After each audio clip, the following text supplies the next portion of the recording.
A continuación, Quito TV. Quito TV, con el arquitecto David López, en Telesucesos, Canal 29.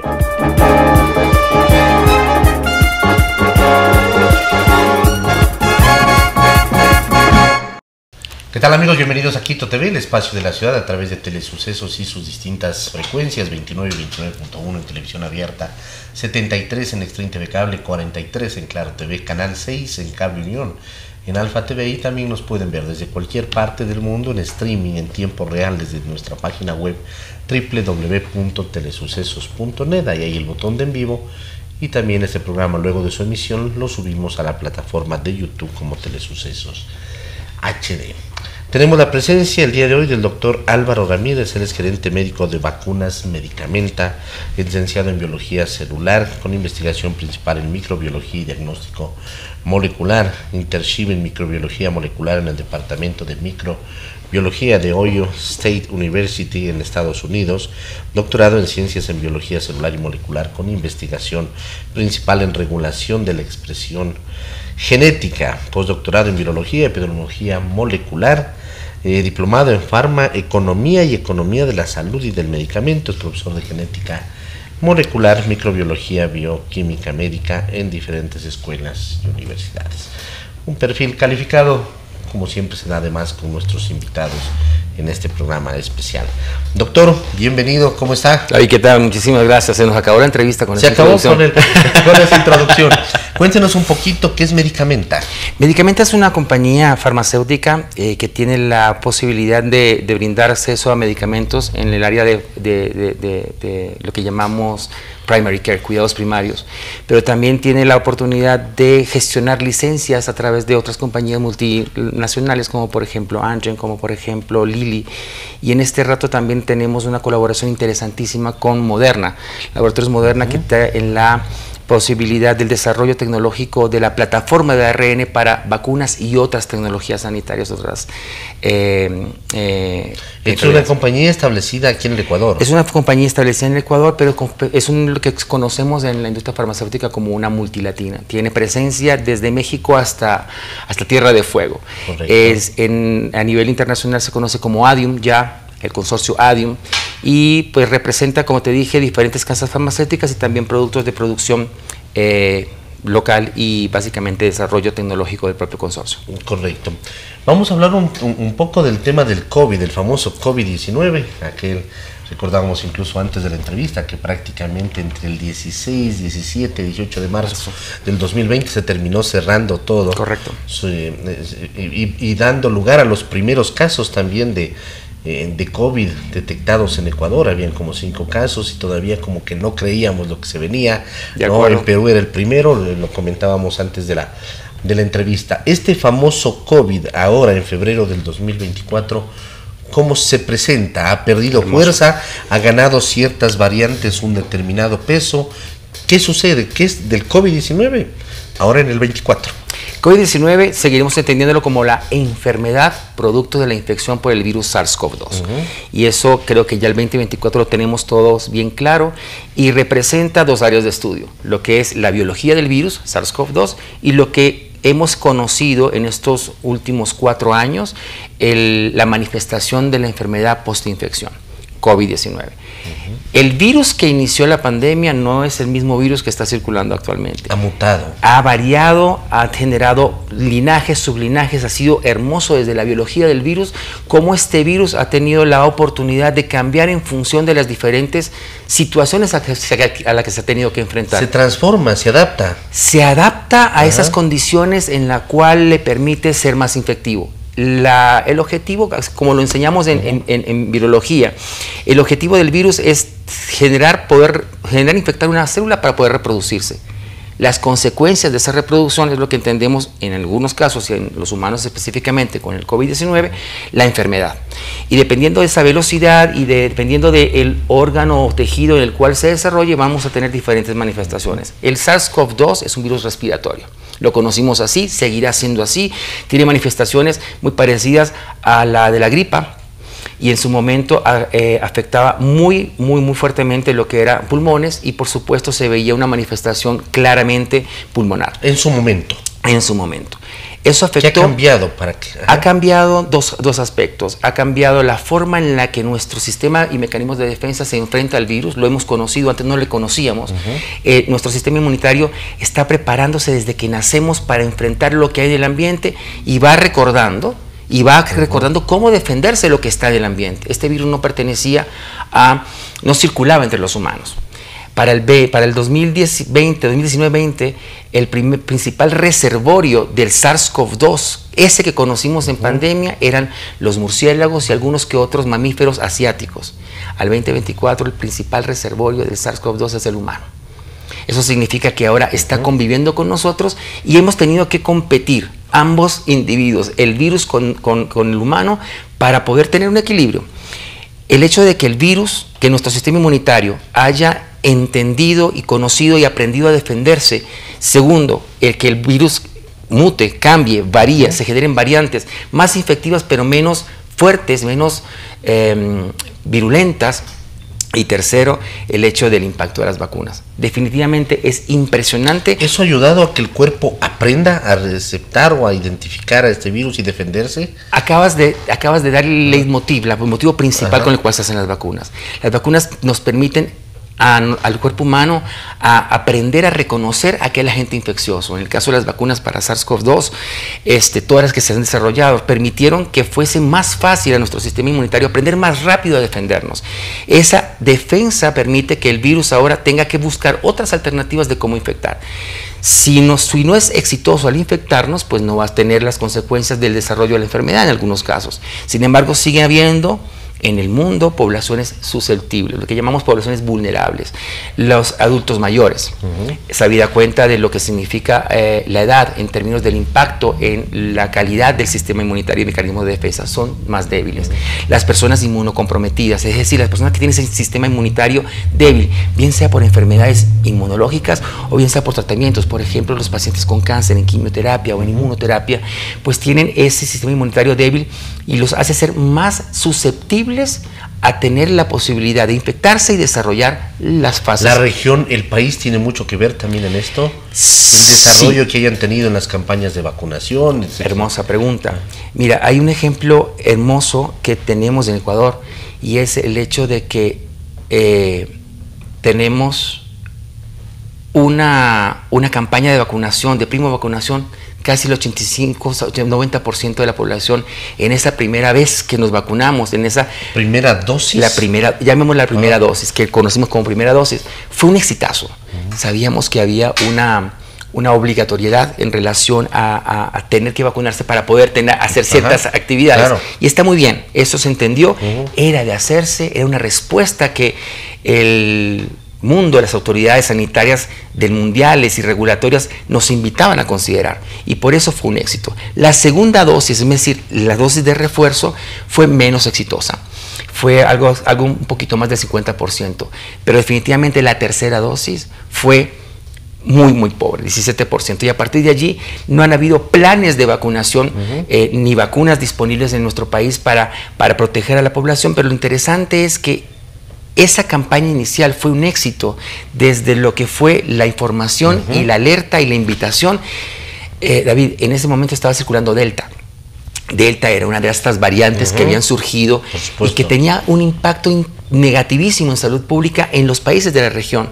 Coincidió circunstancialmente que ese plan de vacunación en Ecuador permitiera que Delta no tuviera el impacto clínico, el impacto en salud pública que tenía en otros países. Y eso es un reconocimiento para mundial, mucho más evidencia del impacto que tienen los planes de vacunación frente o contra COVID, SARS-CoV-2 y el impacto que tiene en salud pública. A partir de ahí un descuido de parte del gobierno y también de las personas, porque muchos no fueron a vacunarse. Incluso la segunda dosis era básicamente casi el mismo esquema de la primera. Incluso se podía conseguir con mayor facilidad el acceder a centros de salud, a hospitales privados donde ponerse, pero muchas personas ya no fueron. De acuerdo.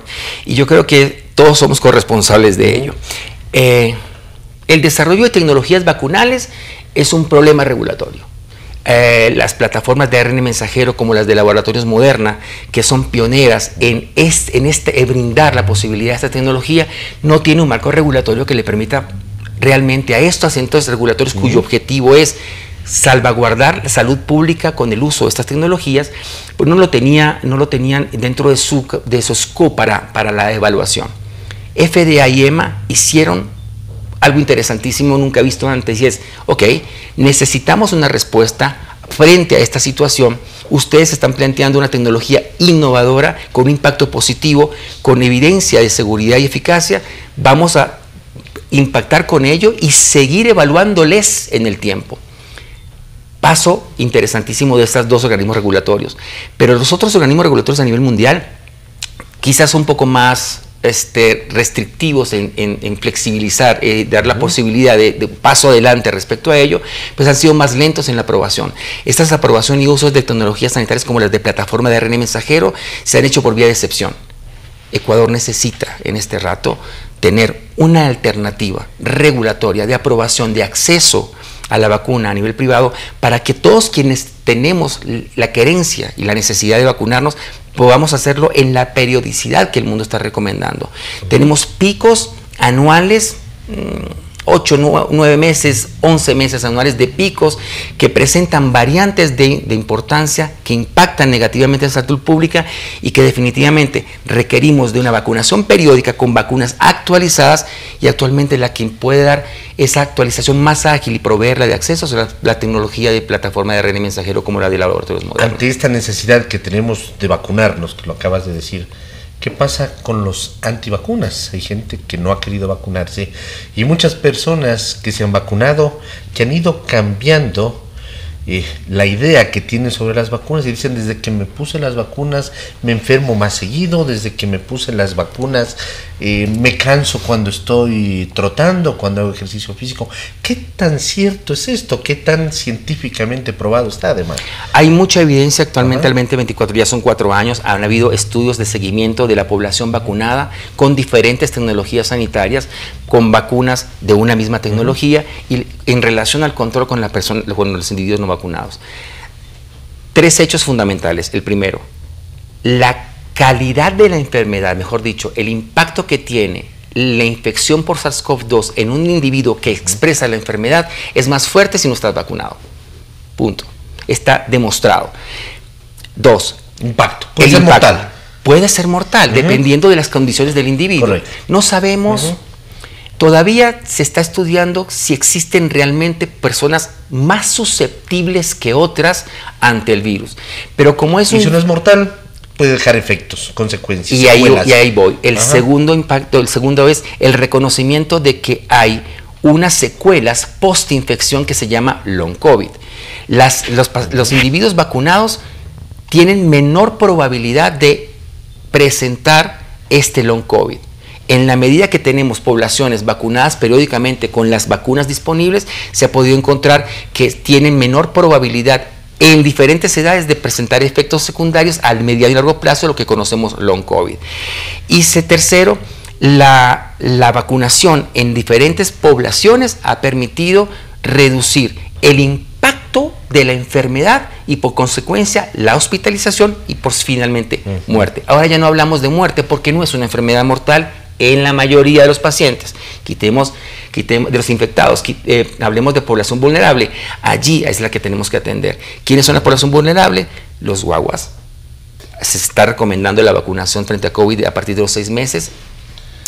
Porque con los niños se llegó a ¿cuánto? A las 2 dosis, creo, de manera obligatoria. No ha habido, al menos en Ecuador, disponibilidad de vacunas que haya permitido impactar a los niños menores de 5 años. ¿Y por qué no ha habido? Porque esto se dijo que solamente era estatal y que solo el gobierno podía traer, porque además no se permitió en un primer momento, no sé cómo esté ahora, el que se traigan vacunas de manera privada y que se pueda acceder a través del sistema de salud particular. Empiezo por el segundo comentario. En el marco regulatorio actual no existe ninguna vacuna frente a COVID aprobada. No existe. Eso significa que no tenemos sino la posibilidad de acceder a las vacunas a través de programas del ministerio, compras del ministerio, a través del ministerio o a través de vías de excepción por compras del ministerio. Estamos dependiendo de que el sistema sanitario nuestro depende de esas compras por vía de excepción para acceder a las vacunas. Ahora, la cantidad de vacunas que necesitamos es muy superior a la que puedan traer el ministerio y por tanto alguna parte de la población estará desprovista de la posibilidad de acceder a ella. Pero allá los grupos vulnerables serían los que tendríamos. Y en este caso me parece asertivo. Si tenemos limitados recursos, en este caso como la vacuna para frente a COVID, pues que sean las poblaciones vulnerables. Pero ¿qué pasa? ¿Qué deuda tenemos con los niños? No tenemos tecnología sanitaria disponible actualmente en el Ecuador para enfrentar y para cubrir para que nuestros bebés, niños, aprendan a defenderse del virus, no a través de infecciones, sino a través de vacunas, que es lo que se requiere, la base fundamental del infectólogo y la base fundamental del pediatra. He aprendido de este grupo de especialistas, el infectólogo y el pediatra, el infectólogo pediatra, que es a través de la vacunación que permitimos poder minimizar el impacto que tienen diferentes infecciones. Sabemos que pueden ser mortales para algún tipo de población vulnerable. Hablemos de los guaguas. ¿Qué está pasando, a diferencia de otras infecciones respiratorias, a diferencia de otras infecciones virales? ¿Qué está dejando como secuela la infección en nuestra población? Hay impacto neurológico, hay impacto metabólico, hay impacto fisiológico, músculos, huesos, sistema endocrino, neurológico. Yo me pongo estoy muy interesado en el impacto que tiene a nivel del sistema nervioso. ¿Qué está pasando con el desarrollo psicomotor de nuestros chiquitos que están aprendiendo a defenderse del COVID a punta de infecciones, teniendo la posibilidad de que existen tecnologías vacunales que están indicadas para ellos? Ahora, en el 2024, las vacunas de plataforma de ARN mensajero se están utilizando en poblaciones a partir de los 6 meses. Y eso significaría que pudiésemos proteger a estos chiquitos de infectarse. Y al protegerlos de infectarse y obviamente minimizar la fase aguda, estaríamos también pensando en que le estamos protegiendo de los efectos secundarios del long COVID en esos chiquitos.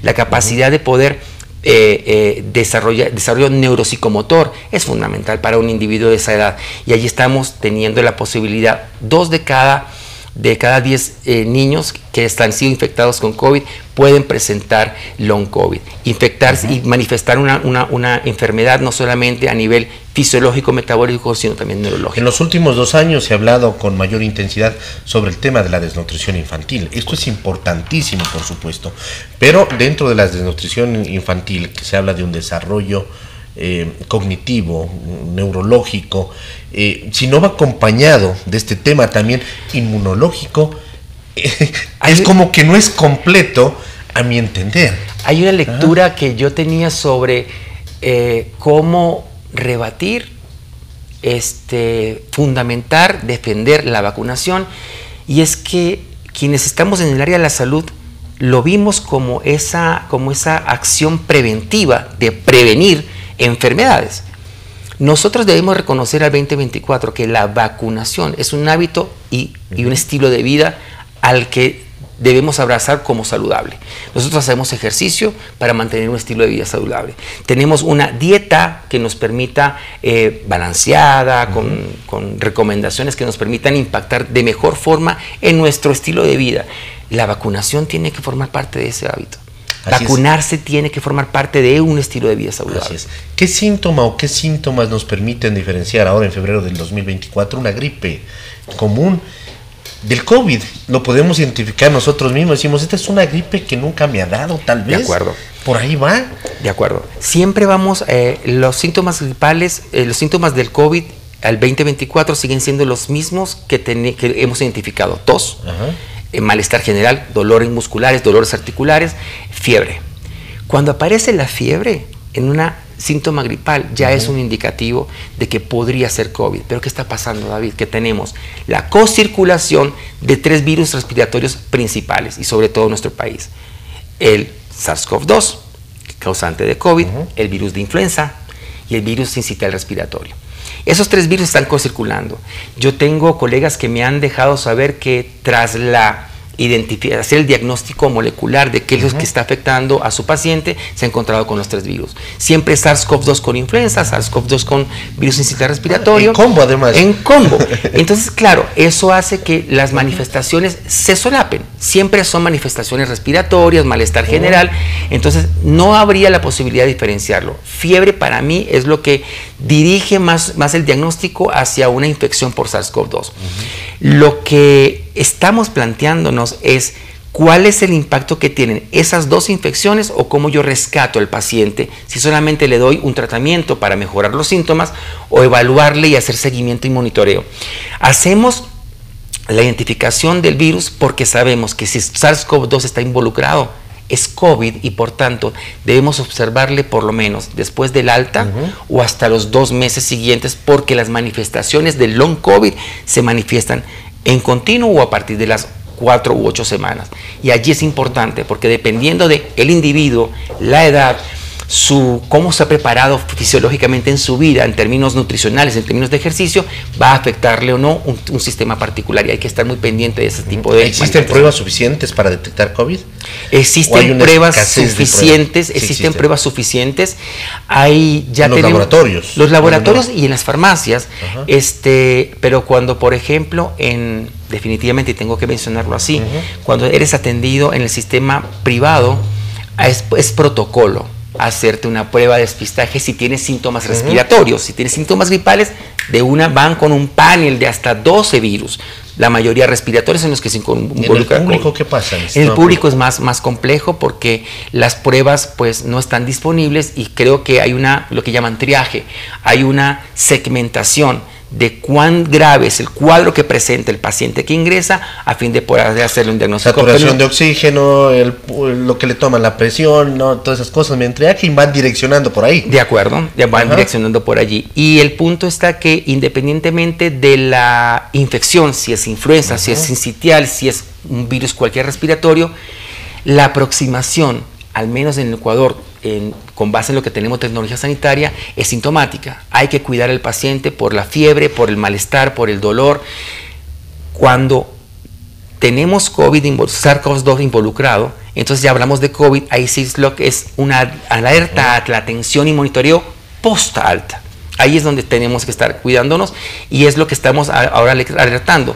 No hay protocolos validados, mejor dicho, más que validados, entendidos y enseñados a la comunidad clínica local sobre cómo atender y reconocer un long COVID, porque se parecen a muchas de las manifestaciones de otras enfermedades que han estado presentes en el manejo clínico. Por ejemplo, un internista, un debut de hipertensión, un individuo 25-30 años con hipertensión va a ser tratado como hipertenso, sabida cuenta de que pudiese ser derivado de un post-COVID.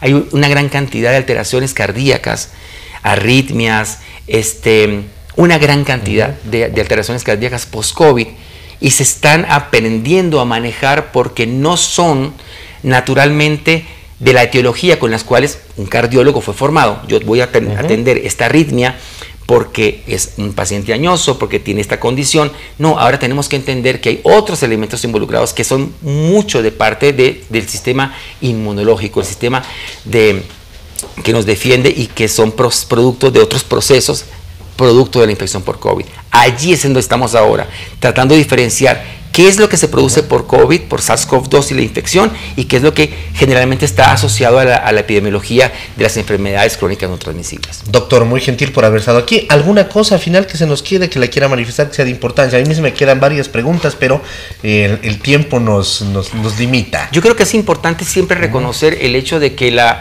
vacunación es la mejor forma que tenemos actualmente para prevenir enfermedades.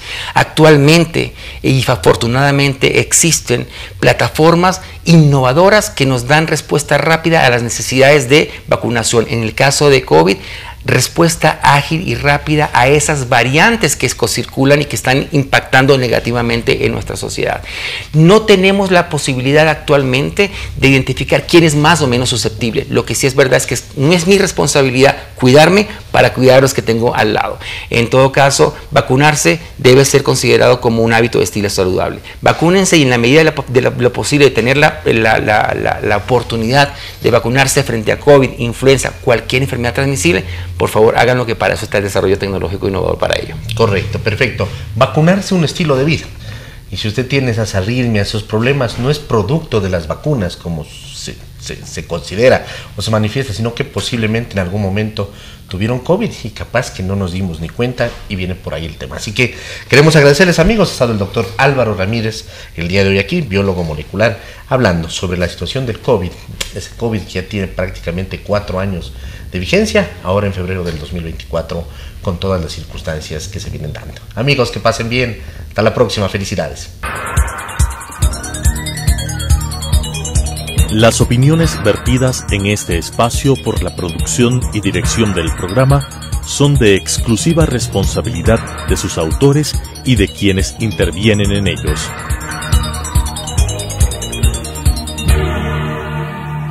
Quito TV, con el arquitecto David López, en Telesucesos, Canal 29.